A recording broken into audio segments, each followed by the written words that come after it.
Hey guys, what's up? In this video, I'll show you how you can use the blur effect in Davinci Resolve and how you can blur out individual parts of the video with ease. Now, as you can see, I have this video over here of this girl, which is quite simple and normal. Now let's say you want to blur out the face of this person.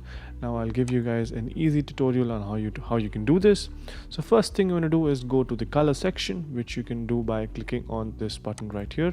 Once you're in here, you will see that we have a node already created. Now click on this tool or window. It gives us all these shapes to select from. Now since it is an oval shape that we want, I'll click on this one right here. Now once I do that, you can go ahead and place it on the center and adjust the size accordingly. Once the size adjustment is done, make sure it is at the start of the part of the video where you want the blur to start from.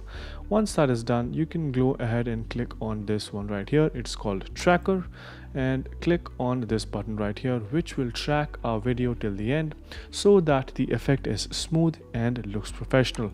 Once you click on this, it will automatically track all the information that is needed so that the face is always tracked. Once all of this is done, you can click on the blur tool, which is this one right here. Once you click on this, just increase the radius and you will see that the face is now blurring out. Once you're happy with this, you can go ahead and click on edit and you can view the result. And now you'll see that the face is now blurred and it is also tracked.